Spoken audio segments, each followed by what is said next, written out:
আসলে নতুন কিছু করার চিন্তা ভাবনা থেকে এই আঙ্গুরটা চাষ করা। আমাদের এলাকায় ড্রাগন, পেয়ারা এগুলো চাষ হচ্ছে। তো আমি ভাবলাম সবাই যেটা করে ওইটা আমি করবো না, আনকমন কিছু করব। তো সেখান থেকে আঙ্গুর নিয়ে কাজ করা। আমি আঙ্গুর নিয়ে কাজ করতেছি 2022 সাল থেকে। তো আসলে প্রথমে ইন্ডিয়ান জাত লাগাইছিলাম, ইন্ডিয়ান চয়ন। ওটা আসলে বাণিজ্যিকভাবে করার মতো না, বাজারের সাথে তুলনা করে বিক্রি করা যায় না। ফলন হয় কিন্তু বাজারের সাথে তুলনা করে বিক্রি করা যায় না। তো 2024-এ ওই গাছগুলা কাইটা আবার মোটামুটি 7-8 জায়গা থেকে 13টা জাত সংরক্ষণ করে তারপরে আপনার 2024 সালে আবার শুরু করছি। তো 2024 সালের শেষের দিকে আমার কাছে ফলন হয়েছিল। ওগুলো মাসাল্লাহ বাজারে যে আঙ্গুর আছে ওইটার মতো মিষ্টি হয়, দেখতে অনেক সুন্দর। তো এবার ইনশাল্লাহ প্রথম ফলন আসছে। এগুলো 1 বছরের গাছ আমার বাগানে। এমনকি আমার বাগানে 35টা গাছ আছে, নতুন আরো 10টা রোপণ করছে। এখানে আমার বলেন, এখানে আমার 7% জমি আছে। এখানে আমার যদি আমি 2022 সাল থেকে হিসাব করি তাহলে আমার লাখ টাকার উপরে খরচ গেছে। আর এই নতুন চারাগুলোতে 50,000 টাকার উপরে খরচ আমার 24 সাল থেকে 25 সাল পর্যন্ত। আর আমি আশা করি যে এইবার যে ফলন হয়েছে তাতে আমার খরচ উঠে লাভবান হবে। প্লাস হলো এটার আঙ্গুরের পাশাপাশি চারাও বিক্রি করা যাইতেছে। তো ইনশাল্লাহ আঙ্গুরে ইনশাল্লাহ লক্ষাধিক টাকার উপরে বিক্রি করা যাবে, যে আঙ্গুর আছে আর কি আমার গাছে। বলেন, আপনার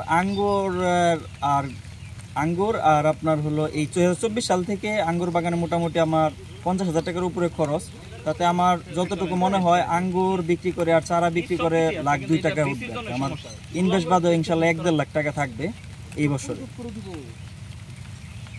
আঙ্গুরের চাষ কৌশল শিখলেন কিভাবে এবং জাতগুলা সম্পর্কে কিভাবে জানলেন? এগুলা কিছু কিছু আসলে ভিডিও দেখছি বাইরের দেশের বা আমাদের দেশেও টুকটাক হচ্ছে ওগুলাই। এরকম ভাবে কোনো প্রশিক্ষণ নাই, কারণ আমাদের দেশে এরকম ভাবে আগে চাষ হইতো না। তো আমরা ওইরকম ভাবে শুরু করছি আস্তে আস্তে, মানে নিজেরাই চেষ্টা করতে করতে এই পর্যন্ত। চারা কোথেকে আনছিলেন? চারা এগুলো আপনার মোটামুটি নাটোর, জামালপুর, ঝিনাইদহ, যশোর, ফরিদপুর, মানে আমার 13টা জাত মোটামুটি 8-9 জায়গা থেকে সংগ্রহ করা। কি জাত আছে, কোনটা কি ধরনের? আমার এখানে বাইকোনোর আছে, যেটা লাল হবে একটু লম্বাটে। একোলো ওই লাল হবে একটু লম্বাটে, এগুলো ইউক্রেনের জাত। পরে আপনার সবুজের মধ্যে অস্ট্রেলিয়ান আছে, পরে আপনার ডিকসন আছে, কালোর মধ্যে জয় সিডলেস আছে, ব্ল্যাক ম্যাজিক আছে, এরকম আর কি আছে। ইন্ডিয়ানও আছে কিছু, যেগুলো রেজাল্ট হচ্ছে, আর যেগুলো রেজাল্ট হয় না ওগুলো আমরা বাদ দিয়ে দিচ্ছি। আঙ্গুর চাষে কি সম্ভাবনা দেখছেন আপনি? আঙ্গুরের সম্ভাবনা খুব ভালো। এটা যে ফলন হচ্ছে আর যে মিষ্টতা আসছে, আমাদের যেহেতু আঙ্গুর মোটামুটি সব বাহির থেকে রপ্তানি করতে হয়, তো সেই ক্ষেত্রে আপনার সম্ভাবনাটা খুব ভালো। এই আঙ্গুর নিয়ে কি স্বপ্ন দেখেন?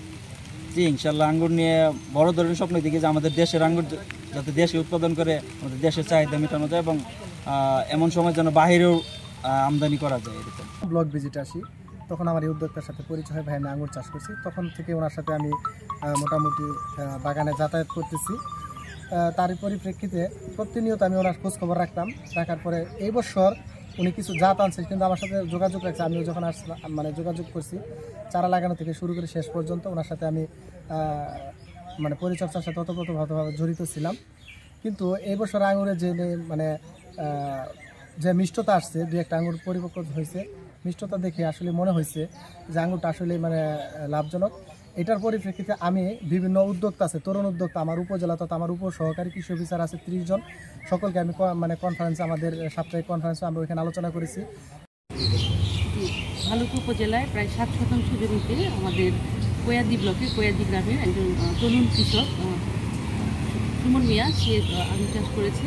আমি বিশ্বাস করি যে আঙুরটা আসলে একদম সফল আঙুর চাষ করে, এবং যেটা একটা ভ্রান্ত ধারণা আছে যে আঙুর খুব টক হয়। তো আমাদের ভালুকার মাটি হচ্ছে আঙুর চাষের জন্য উপযোগী, তো সেই মাটির আঙুর কিন্তু মিষ্টি। তো আমরা সবাই আশাবাদী যে আঙুর আমদানি আর করতে হবে না যদি চাষাবাদ সম্প্রসারণ করা যায়।